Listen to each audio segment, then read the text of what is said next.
Bonjour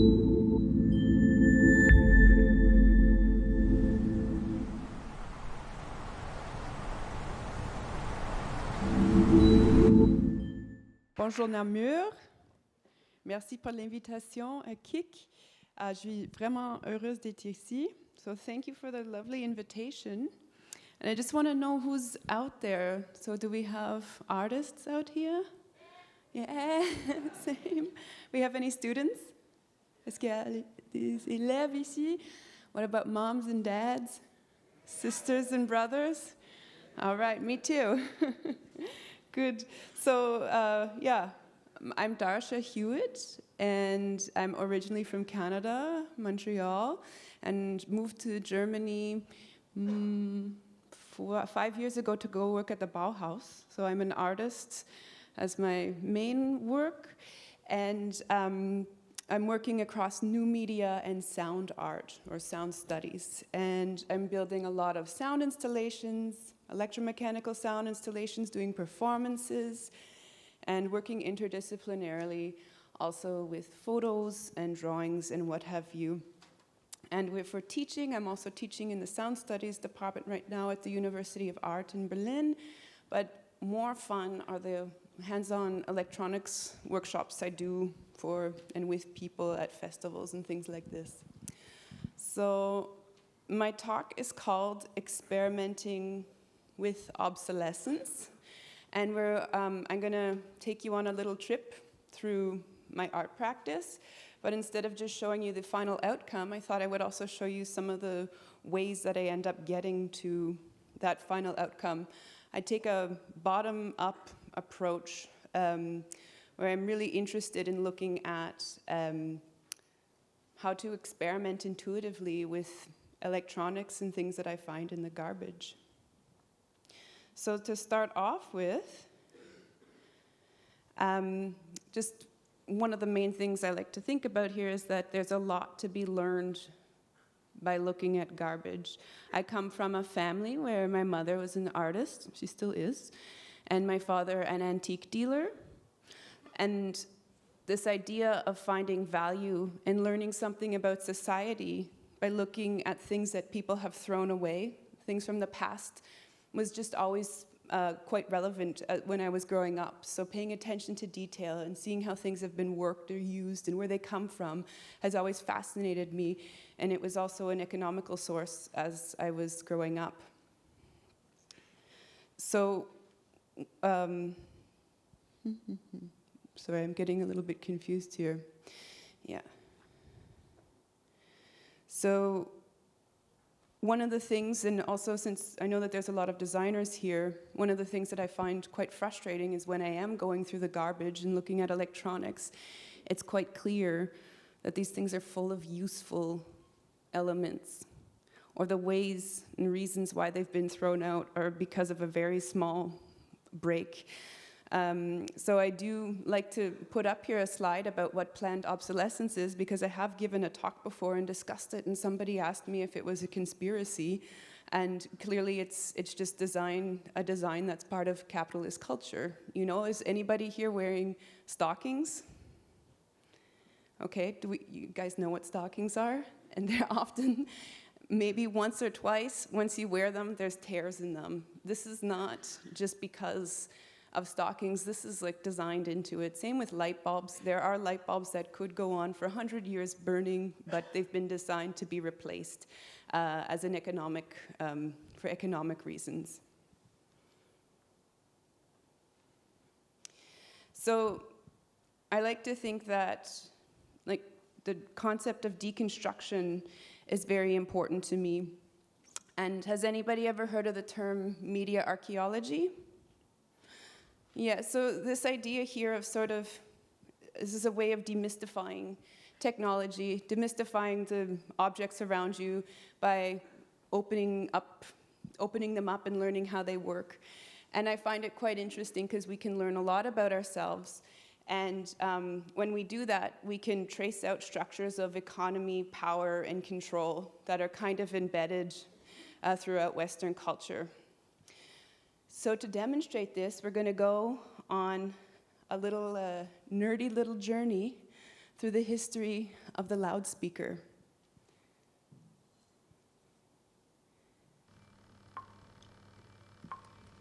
Sound is a mechanical phenomenon that we experience with our bodies. Airwaves perpetuate through space at different frequencies. As they pass us, they resonate within our ears, where we interpret them as sounds. Now, quite simply, a speaker is a mechanical device that is used to convert waves of electric current into waves of air, so we can interpret the signals generated within a machine as specific sounds. This main part here is the membrane, and it's held in place with the surround. This metal part is called the basket, and we can look through it and see that the membrane is also kept secure with a fabric suspension. And from the side here, we can also see the leads of the voice coil that are connected to the terminals. On the back here, covered in black, is the permanent magnet. If we dissect the speaker by slicing through the surround, trimming off the leads, and tearing through the suspension, we can also see what's going on inside. We can see a little tube here, which is called the voice coil former. The wire wrapped around the tube is the actual voice coil, and these are the little leads of the coil. This little guy here is the dust cap, which keeps the inside nice and clean. Now that whole assembly sits inside a little gap, which is the circular space here on the magnet.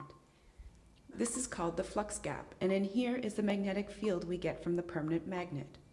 The whole front unit rides in this space and moves back and forth when there are electromagnetic fluctuations produced by the voice coil. So, there you have it. Interestingly, we have words like voice coil or loudspeaker. And what we're looking at right now are notes from experiments of the first recordings of the human voice, and these are from Alexander Graham Bell, who most of us know has invented the... Right, and the invention of the telephone is intrinsically tied to the development of the loudspeaker. But Bell's invention was a fluke. He was actually more interested in deaf culture at the time, so in the 1870s or so.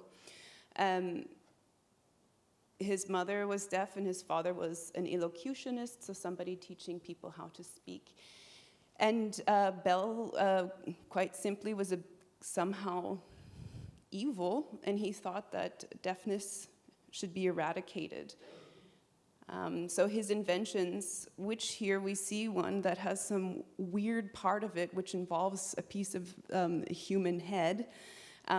His inventions were used to make recordings using the vibrations of voice, and this is the little lines you see here would have been traced onto a piece of smoked glass.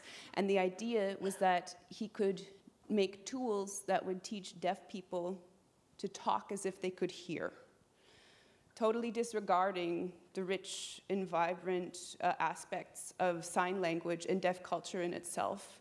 So there's no shortage of deaf activists and artists looking at this concept. And Bell, in a way, is vilified because they feel that his approach has really set deaf culture back quite a big deal. And I mean, it's quite documented. Bell was a eugenicist, so he felt that there was certain people, certain genes that should be eradicated from the human race in order to create like the ultra-ideal human, similar to what the National Socialists were thinking of in Germany, like in Nazi Germany. So where are we now with these loudspeakers? They're still fucking weird. I mean, we have loudspeakers now that aren't just passively emitting sound through the air, as I romantically explained before, but they're also listening to us. And there's some weird stuff going on too with the fact that it's like often this woman's voice that's sort of being commanded at and then buying you laundry detergent or what have you. So this is just a sense to give you a sense of when you dive into the technology, into this media archaeological approach, you can kind of really find some interesting foundations that sometimes are questionably like there's ethical questions involved. So now I wanted to introduce you guys to some of my work. and show you how I kind of got there. So this piece here, electrostatic bell choir, involves a pile of old televisions, which I collected when I would go out on my morning jog at the time when in Montreal they were phasing out they were phasing out analog cable.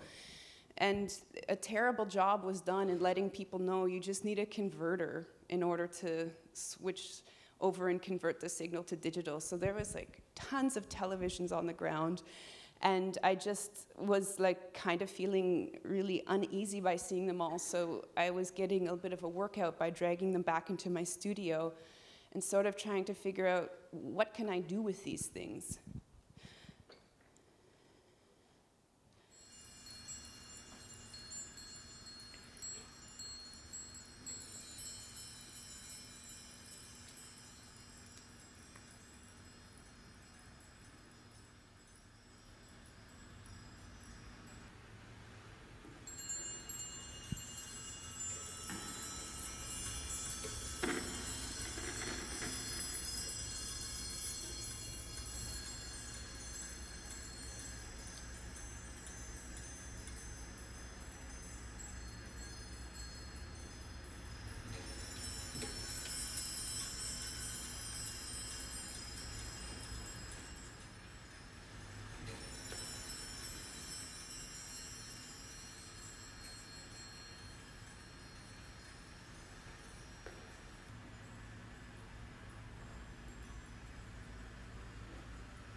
So I think everybody knows that birthday party trick where you take a balloon and you rub it on your head and your hair stands up.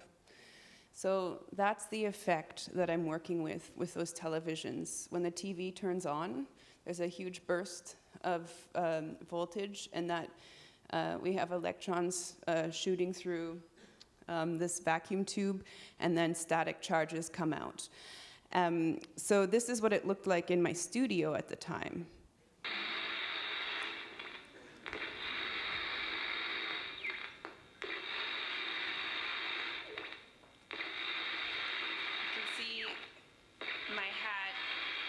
Responding to the electrostatic discharge from the TV. So that's like nerd life in Canada in the winter. So I started off thinking like, I know I'll make my weird raccoon hat tail move back and forth.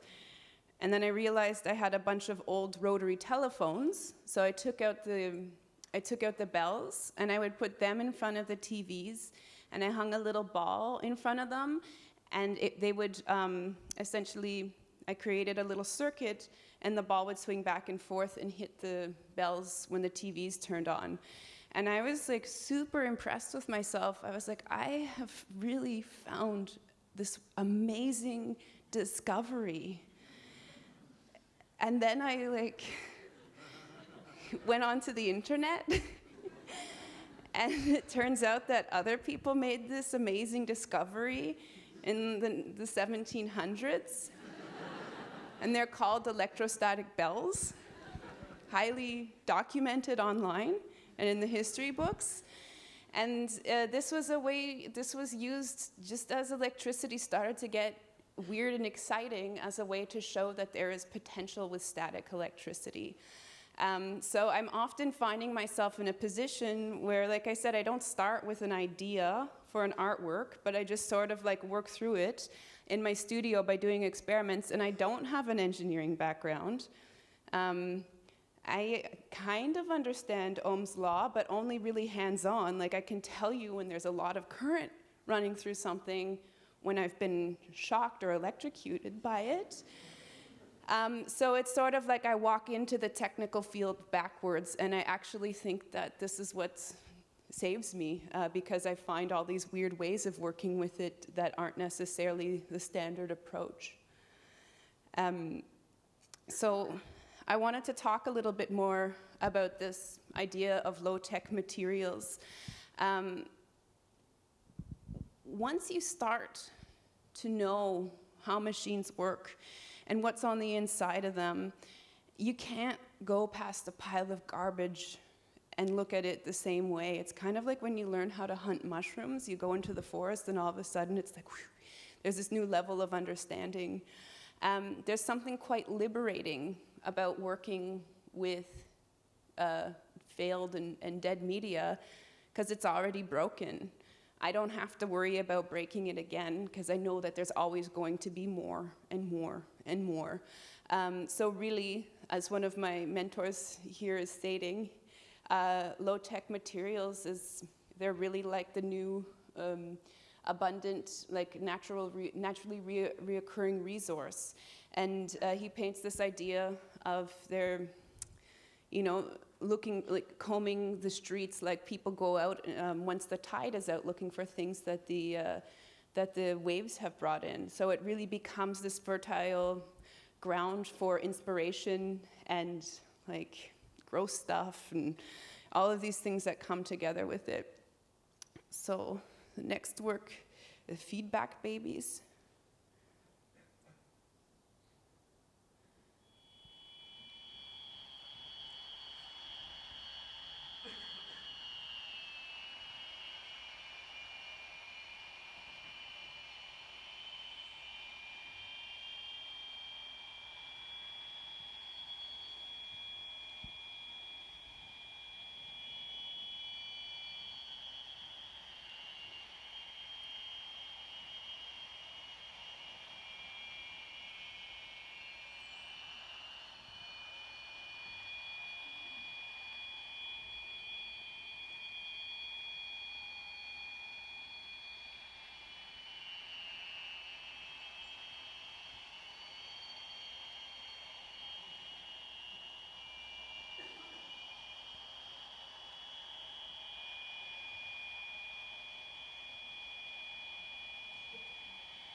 So those are, I don't know if anybody is familiar with that device. Those are baby phones or baby monitors that you really, hopefully still, but for a long time in the secondhand shops in North America, you would find them. And there was just something about them that I found beautiful, and the quality of feedback that you got when you moved them in front of each other was almost like a crying baby. It wasn't until I set up the installation with about 20 of them that I realized that it's also kind of creepy when they're like bowing in front of one another like that. But yeah, again, this is coming from a place of experimenting with radio feedback in my studio. And this movement like this took me forever to figure out how to do. And if anybody likes motors and mechanical stuff, like let's talk after the talk, because this is really interesting stuff for me. So alongside the artwork aspect, I've always felt really compelled to contribute the knowledge that I learned back to the community. I had my first steps in electronics actually given to me by a feminist media art center in Montreal called Studio XX. They noticed that I was sort of playing around in my studio with electronics, and they said like, hey, come here, build up a workshop, and then teach it. So this idea of teaching technical stuff to people wasn't just like a nerdy desire. I also felt like it was important, if the feminists are coming to me and saying like, do it, it's like important for everybody to know, then, I felt like pretty okay, like there's some real shit going on here. And so this was quite an interesting approach to be in a setting like that, and for it to be quite open to exchange and maybe alternative ways of learning that aren't necessarily based on rote memorization of formulas and whatnot, like one might learn in an engineering course. So alongside that, I've spent a lot of times, like starting in maybe 2008, putting up my little weird experiments on YouTube, thinking that it was like important information to share with people, and I get a lot of interesting comments from people who tell me that I'm stupid because I'm going to hurt myself and whatnot, and I mean, it's kind of true sometimes. But yeah, it's been an interesting way to engage with people outside of my normal bubble.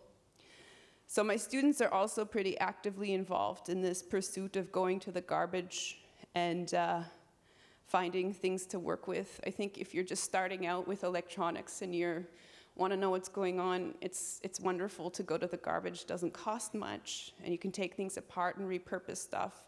So it's always a pretty dynamic time when we're working together with students.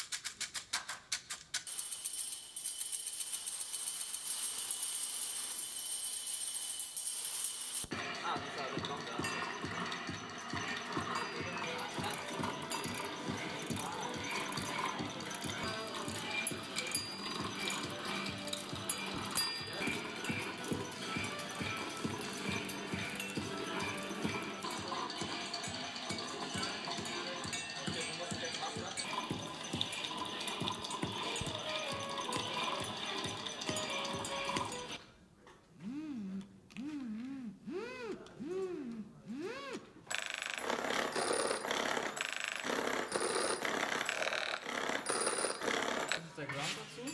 Ja. Und alle die hier sind unser Instrument. Und das, diese Uhr hier drin, die diese Steps hier anzeigt. So that's from a workshop called the Dumpster Drum Machine that I developed with Gijs Gijskes, an artist from the Netherlands.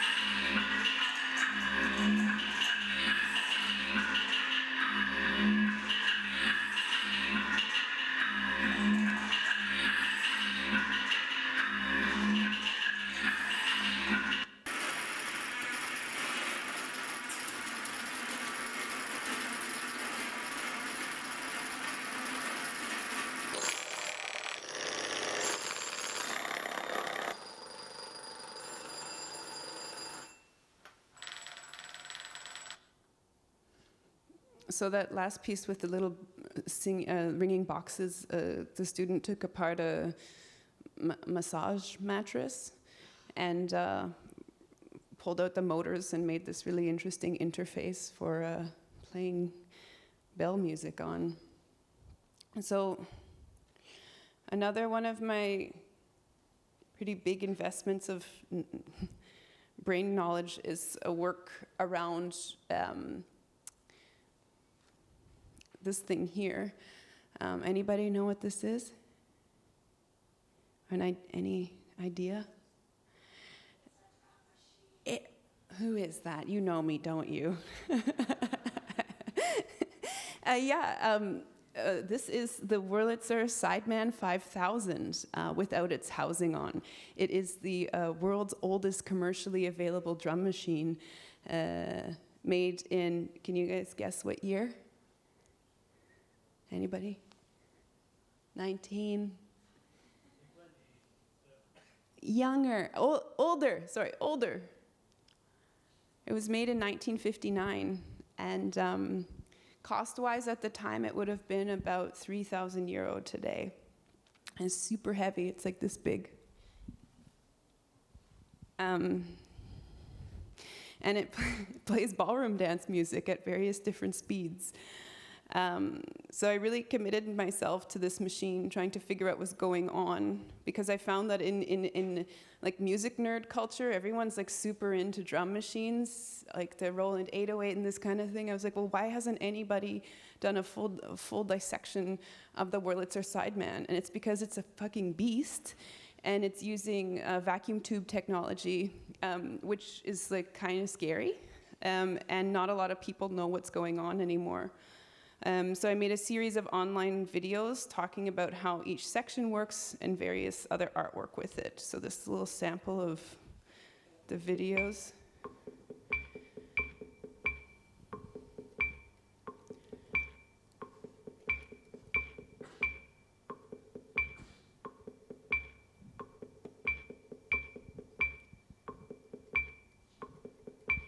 I think that's slow down cha-cha or Western, I forget.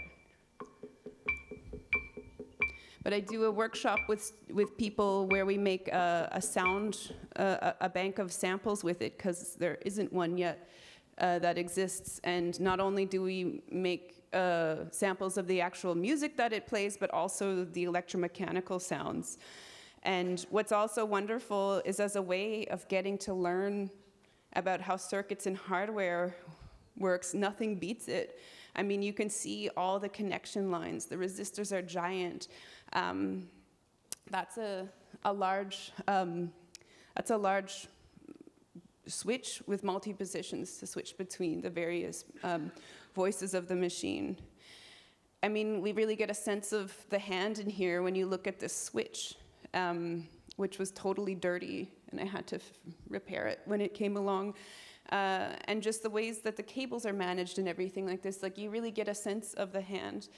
And what's interesting is that when we look at new technology today on the level of the circuit board, it's quite wild how small it is, but it's also like, I know that we produce a lot by pick and place, by things that are automated, but people are still making these things. It's just a difference of scale in technology. Transistors weren't yet invented at this time, so they were relying on a lot of other things. And that's an installation view at the Computer Girls exhibit in Dortmund. Unfortunately, one of the sidemen was damaged in transport, which is kind of a pain in the ass. And just a little funny anecdote, I had to find another sideman online, and just so happened that Moby was selling his. So I bought Moby's drum machine for parts, and yeah, I look forward to fixing it up. So I'm just going to introduce one last project, and this is a large research project that I did as a fellow at the Art University in Berlin.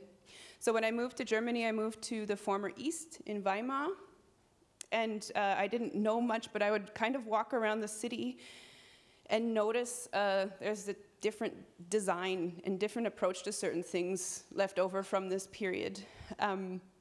So just to give you a little quick recap, the German Democratic Republic was the part of Germany that was communist and contained within a giant concrete wall from 1949 till 1990.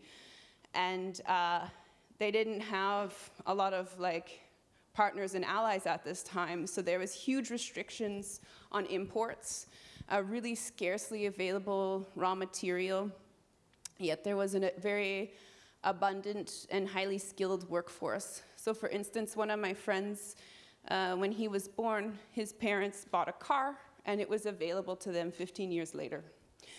So there's a very different approach to consumption. Sollbruchstelle is the word for breaking point, one that's integrated into technology and stuff like this. So when you open up your bottle of juice, it cracks open around the edge. And I wanted to sort of look at this idea, what happens when I sort of investigate technology from the socialist state and sort of do a bit of a mashup with a lot of the aesthetics and ideas of this high definition reality that we live in now. So two important figures in my life. We have the Trolley 35 lawnmower, and my good buddy Wolfgang, who I moved in with. He was a retired television repairman during the GDR, and him and I got along so well because we met at the dumpster, and he also collects a lot of old things to repair them because he finds it overwhelming to think that we just throw so much stuff out when he came from a time where every little thing was saved and repaired. So I was really fascinated by his lawnmower because, I mean, come on, it looks like some weird little Spartan warrior. And I was convinced that I would have a very hard time finding any more of them. But it turns out that online, there's like a pretty thriving community of people still trading parts of these lawnmowers. And I got right in there. I was highly questioned because people were like, why do you need so many of these things? I'd be like, well, I'm an artiste. And they're like, go away. So I had to convince people that I was doing something important with them. So yeah, these are some of the ones that were for sale online. And this is the kind of aesthetic that I was interested in working with. This sort of like environment-less, fetishized. Well, that's a little ring to go around a Hilti power drill. And the other one, like this lens. So I sort of wanted to play with that idea and see if I could bring the lawnmower into discussion with this. So this is an installation that I produced, a video installation. Oh yeah, here we go.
So I talk about this idea of demystification, but in a lot of ways too, the work that I'm doing also sort of flips it and remystifies it in a way, because you're not necessarily thinking of it being this like domestic object.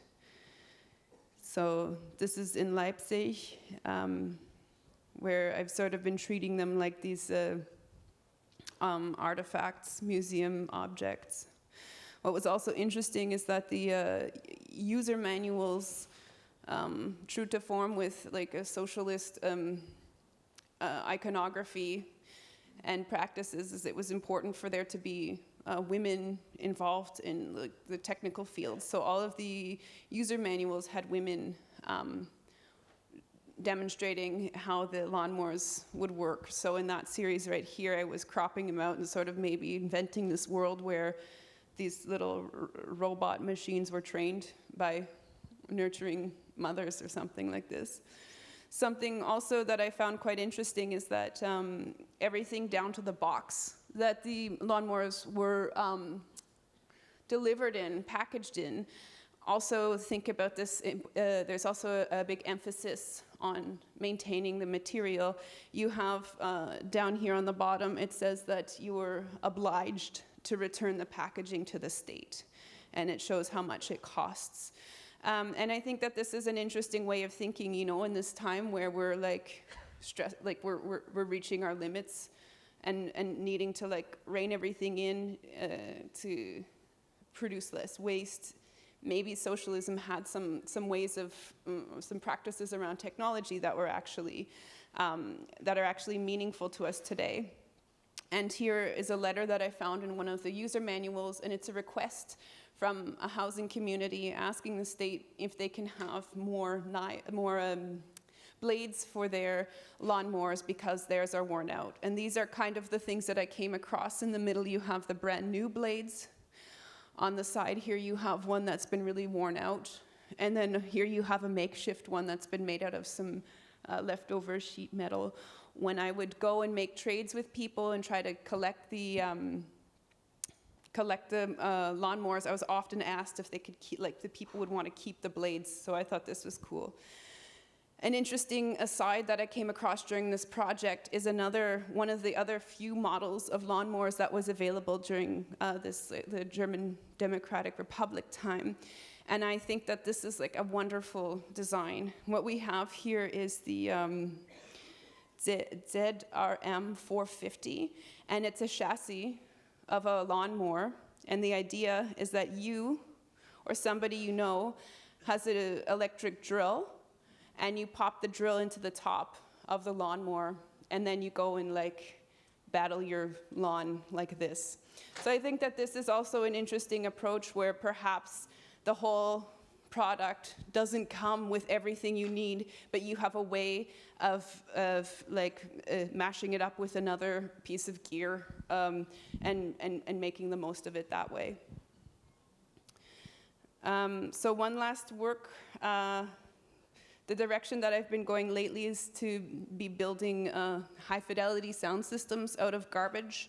And I started sort of using this helmet structure as a way of thinking about how to create high-end sound with low-end material. So this is another work there.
So the audio that you're hearing as well, these are recordings that I made of the lawnmowers in use, and then I bounced those to my collaborator, AGF, who's an electronic musician, and she developed this composition. And the goal was to use those helmets to embed compression-loaded speakers to really produce like a really nice cloud of sound. So I have one more fun thing I want to show you guys before I end. This is a workshop that I did with a collaborator in Leuven, and we came up with some pretty interesting findings.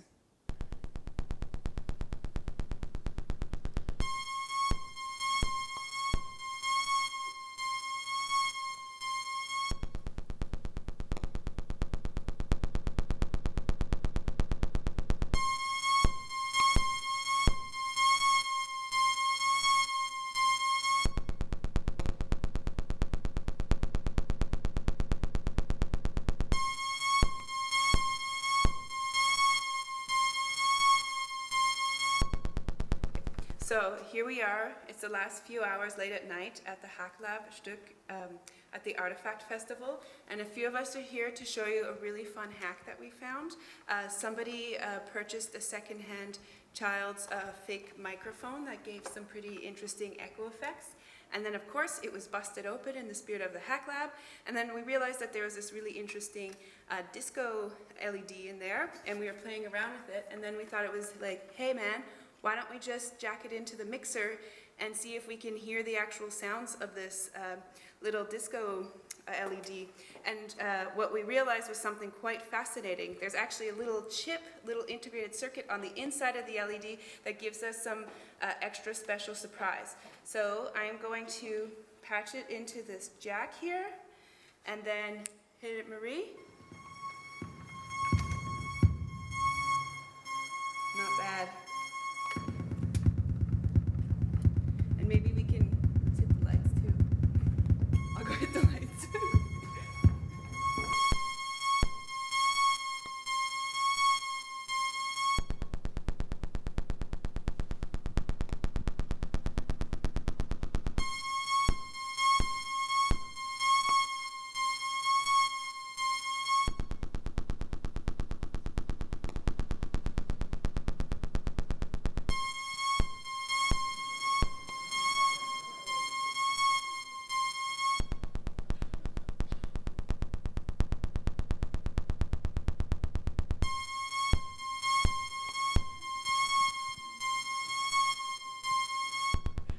Yeah, so that was a pretty exciting find. It's not something that we see every day, but anytime you see a little crappy looking party disco LED like this, you might want to patch it into some speakers because there's a pretty interesting sound waiting to be heard. Woo. Cool, guys. Thanks.